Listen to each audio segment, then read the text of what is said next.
نحمدہ ونصلی علی رسولہ الکریم اما بعد۔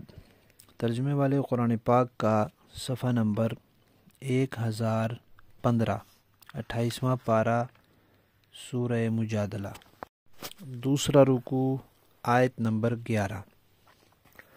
اعوذ باللہ من الشیطان الرجیم، بسم اللہ الرحمن الرحیم۔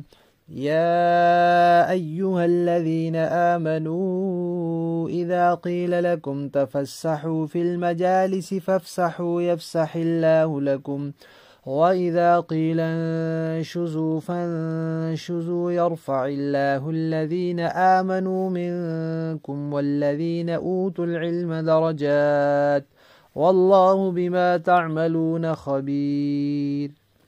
صدق اللہ العظیم۔ اس سے پہلے سرگوشی کے احکام بیان ہو رہے تھے، تو سرگوشی ایک طرح کی خلوت ہوتی ہے۔ اب مجلس کے آداب بیان ہو رہے ہیں۔ مجلس جو ہوتی ہے وہ جلوت ہوتی ہے، تو خلوت کے بعد جلوت کے احکام ہیں۔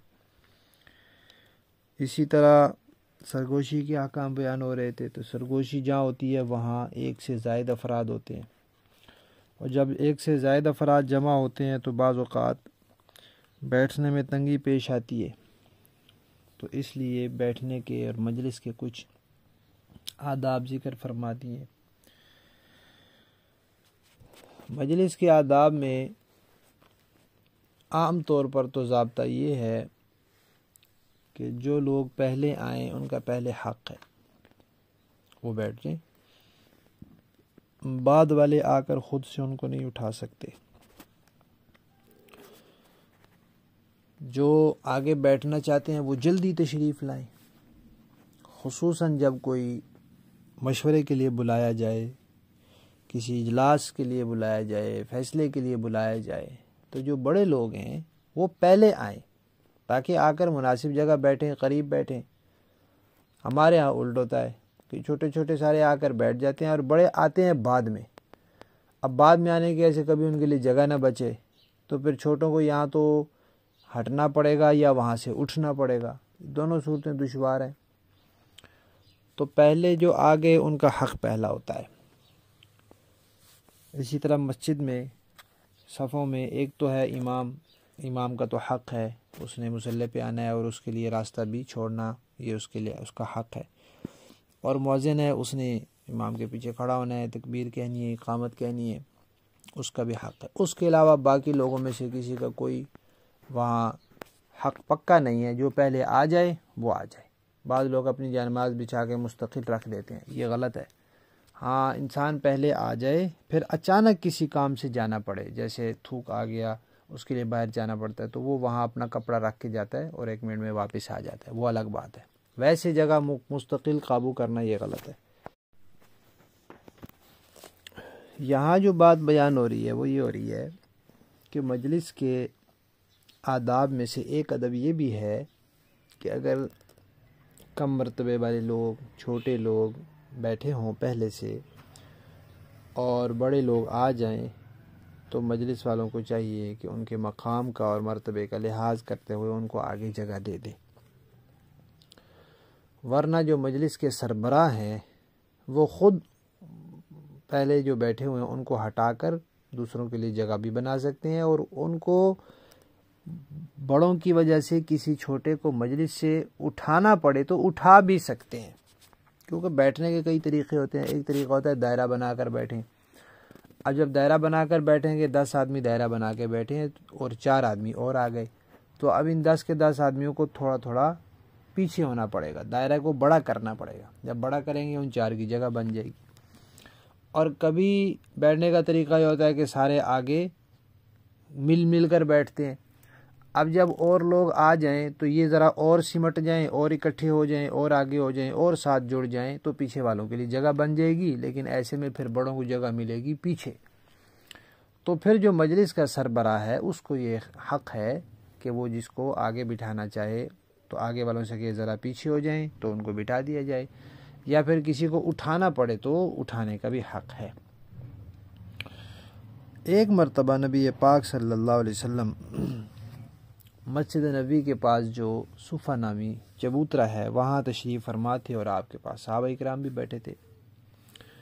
کچھ صحابہ کرام جو بڑے صحابہ میں سے تھے، کبار صحابہ میں، بدری صحابہ کرام میں سے تھے، وہ تشریف لائے تو ان کو جگہ نہ مل سکی، تو انہوں نے کسی ساتھ کوئی بات نہیں کی اور کھڑے رہے آرام سے، کیونکہ مقصد تو تھا حضور کی مجلس میں آنا، تو تشریف لے آئے اور آ گئے، اور انہوں نے کسی سے کوئی نہیں کہا کہ تم ہمارے لیے جگہ کیوں نہیں بنا رہے، آرام سے کھڑے ہو گئے۔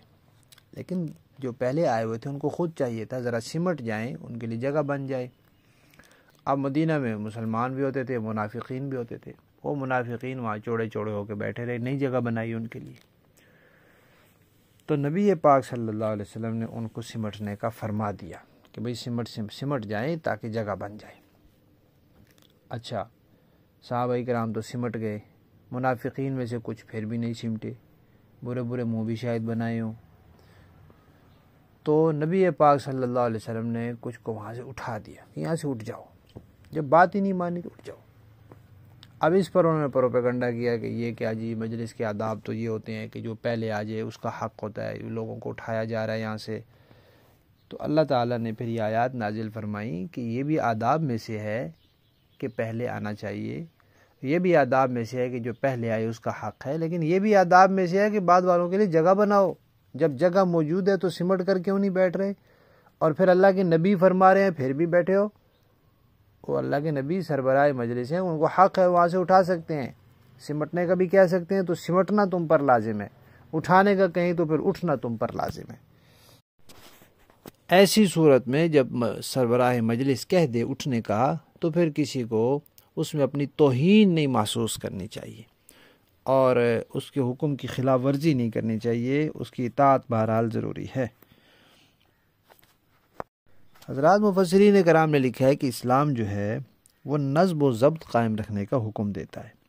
اب یہ انتظامی چیزیں ہیں، جو مجلس کا صدر ہوتا ہے، سربراہ ہوتا ہے، اس کے سامنے بہت ساری حکمتیں ہوتی ہیں، تو اس لیے وہ جو بات کہے اس کی پھر اطاعت کرنی چاہیے۔ اسلام بد نظمی نہیں سکھاتا بلکہ شائستگی سکھلاتا ہے، لہذا جب وہ حکم دے سمٹ جائیں تو فوراً سمٹ جائیں، جب وہ کہے کہ اٹھ جائیں تو پھر اٹھ جائیں، اس میں کوئی اپنی توہین محسوس نہ کریں، بلکہ اللہ تعالیٰ نے اس کے لیے پھر بشارت دی ہے کہ تم ان کی بات مانو اور مجلس میں کشادگی کرو، اللہ تمہارے لیے کشادگی کرے گا۔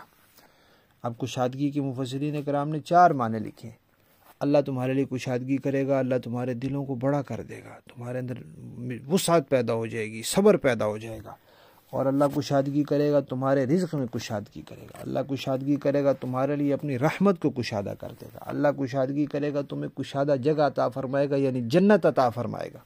تو یہ اللہ تعالیٰ نے بشارتیں دی ہیں، خوشخبریاں دی ہیں، کس کے لیے؟ اس کے لیے جو نظم و ضبط قائم رکھے، جو اطاعت کرے، جو بات مانے، جو آداب کا خیال رکھے، اس کے لیے۔ اور آخر میں فرمایا کہ تم میں سے جو ایمان والے ہیں اور جو علم والے ہیں ان کے اللہ درجے بلند کرے گا۔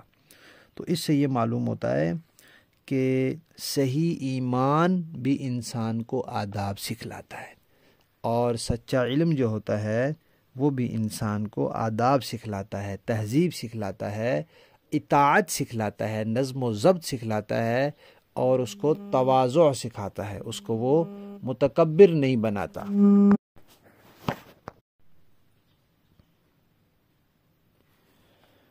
تو صحیح علم جو ہے وہ انسان کو ادب اور تہذیب سکھلاتا ہے اور اس کو تواضع سکھلاتا ہے۔ تو جب انسان کے اندر تواضع ہوتی ہے، تکبر نہیں ہوتا، تو پھر وہ ایسی چیزوں میں برا نہیں مناتا، برا محسوس نہیں کرتا۔ اور حدیث شریف میں من تواضع للہ رفعہ اللہ، جو اللہ کے لیے جھک جاتا ہے اللہ اس کو بلند کر دیتے ہیں۔ تو یہاں بھی اللہ نے یہ فرمایا ہے کہ جو علم والے ہیں اور ایمان والے ہیں ان کے اللہ درجے بلند کر دے گا۔ آج کل ہمارے ہاں جلسوں میں یہ صورتحال پیش آتی ہے کہ اسٹیج پہ لوگ بیٹھ جاتے ہیں، پھر بعد میں کچھ لوگ آتے ہیں، اب ان کے لیے جگہ نہیں بچتی۔ تو یہ بھی دیکھنا چاہیے کہ آنے والے لوگ مرتبے میں بڑے ہیں، علماء ہیں، اونچے درجے کے ہیں، تو ان کے لیے جگہ بنا دینی چاہیے۔ جگہ نہیں بن رہی تو خود وہاں سے اٹھ کر اسٹیج سے نیچے اتر جانا چاہیے، تب پتہ چلے گا کہ صحیح علم والے ہیں، صحیح ایمان والے ہیں، تہذیب والے ہیں، تواضع والے ہیں، تو پھر اللہ درجے بلند کرے گا۔ جو کر لے گا وہ اپنے درجے بلند کروا لے گا، اور جو نہیں کرے گا وہ پھر اس سے محروم رہے گا۔ لفظی معنی دیکھیے، یا ایھا الذین آمنوا، اے ایمان والو، اذا قیل، جب کہا جائے، لکم تمہیں، تفسحوا، کشادگی کرو، فی المجالس، مجلسوں میں، فافسحوا، تو کشادگی کر دیا کرو، یفسح اللہ، کشادگی کرے گا اللہ، لکم، تمہارے لیے، وَإِذَا قِيلَ، اور جب کہا جائے، انشزوا، اٹھ کھڑے ہو، تو فانشزوا، کھڑے ہو جایا کرو، یرفع اللہ، بلند کرے گا اللہ، الذین، ان لوگوں کو، آمنوا منکم، جو ایمان لائے تم میں سے، والذین، اور جو لوگ، اوتوا العلم، انہیں علم دیا گیا۔ کس چیز میں بلند کرے گا؟ درجات، درجے بلند کرے گا، مرتبے بلند کرے گا، واللہ، اور اللہ، بما تعملون، جو کچھ تم کرتے ہو، خبیر، اس کی پوری خبر رکھنے والا ہے۔ با محاورہ دیکھیں جی، یا ایھا الذین آمنوا اذا قیل لکم تفسحوا فی المجالس فافسحوا یفسح اللہ لکم، اے ایمان والو، جب تم سے کہا جائے کہ مجلس میں دوسروں کے لیے گنجائش پیدا کرو تو گنجائش پیدا کر دیا کرو، اللہ تمہارے لیے وسعت پیدا کرے گا۔ وَإِذَا قِيلَ انشُزُوا فَانشُزُوا يَرْفَعِ اللَّهُ الَّذِينَ آمَنُوا مِنكُمْ وَالَّذِينَ أُوتُوا الْعِلْمَ دَرَجَاتٍ وَاللَّهُ بِمَا تَعْمَلُونَ خَبِيرٌ۔ اور جب کہا جائے کہ اٹھ جاؤ تو اٹھ جاؤ، تم میں سے جو لوگ ایمان لائے ہیں اور جن کو علم عطا کیا گیا ہے، اللہ ان کو درجوں میں بلند کر دے گا، اور جو کچھ تم کرتے ہو اللہ اس سے پوری طرح باخبر ہے۔ صدق اللہ۔